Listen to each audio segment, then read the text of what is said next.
So we started working together, what, about 2 years ago, give or take? Yeah.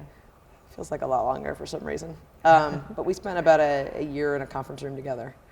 And I think from that time, but also before that even, I had some exposure to you. You've always been someone who promoted others, brought people along, and I think you said you got some of that and rounding out your edges from the client. What was your early career like, though? The decision to take this route, I think, started very young in life for me. I grew up in a very traditional family. My dad kind of ruled the household, although my mom worked as well. They both worked at General Motors, and he always kind of had decision rights. But when they talked about work, even though I was young, kind of listening in the backseat of the car, you could tell it was a little bit different. And as I got older, I came to realize that in every way you could measure success, my mom was actually more successful than my dad professionally. And that really kind of had an impression on me and shaped my decision to be a working mom, to be a career woman. The early days were tough, but we did everything that we could to make sure that we're focused on the right thing, right? Not working to work, not living to work, but working to live and creating a life for our family. So today you're a leader in the cyber field. What led you here? It was actually a client that introduced me to the cybersecurity field. When I was working at the United States Pacific Command, this is a time where cyber, as we think about it today, was not cyber.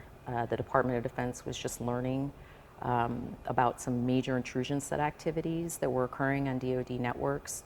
So they didn't necessarily see it as a warfighting capability, they saw it as a risk and a problem. But this client kind of knew about me, he knew who I was, and he challenged me to transition from being the nerd that put the networks together and poked holes all over the place to being someone that thought about it from a risk standpoint a little more deeply. This was one of those clients that you wanted him on your side, but you didn't want to be on the other side of an argument with him. He had a non-traditional approach to almost everything.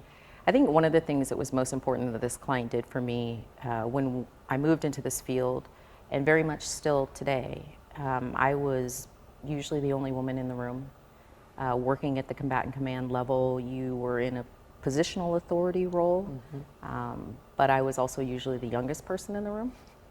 So he really encouraged me to get a credential, get some evidence that I deserved to be in the role that I was in. And at the time, the Certified Information Systems Security Professional was the certification that really did give you that credibility.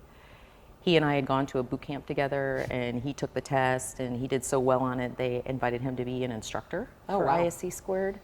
But I wasn't that brave. I didn't take the test. It took me another year with him coaching me, pushing me, many times punishing me, and really, really just encouraging me to get that certification. And I will say I've had the opportunity to have many accomplishments in my career, but the only thing that hangs on my wall in my office is my certification. It's the thing that I think really established me and I'm most proud of as an accomplishment professionally.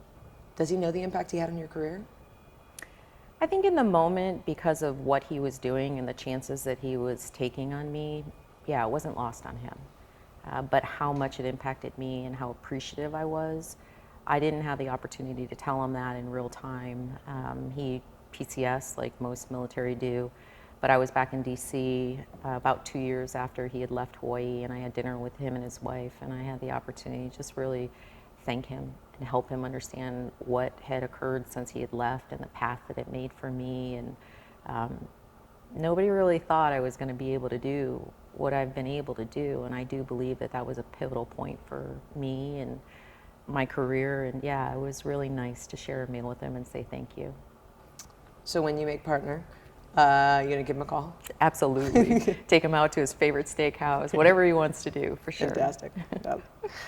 I want to take this opportunity to say thank you to you, because when I was first promoted to senior associate, I made a little bit of a stumble, and you called me up and said, hey, can we talk for a second? You gave me some hard feedback, but it has made me a better leader, and I wanted to say thank you.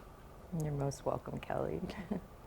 What's the importance of feedback in a career and kind of being able to get sometimes the hard feedback from mentors and colleagues? I think we often reject feedback because we question people's intent. But what I've learned over time is that true feedback is a gift, and only people that really care about you are willing to give you that feedback. That call that you and I had, I struggled with because I didn't want you to think that I was calling you because I wasn't a fan or that I didn't think that you had what it took. Those early days with this client, he knew a lot about Booz Allen, and he would look me in the eye and say, "You can be a partner if you want." And I didn't believe him. I thought he was crazy. But the more that you can quickly kind of take feedback in, own it, and see it as a gift and not reject it, I think that just accelerates your path and your learning. They're telling you because they care about you, not because they're trying to drag you down.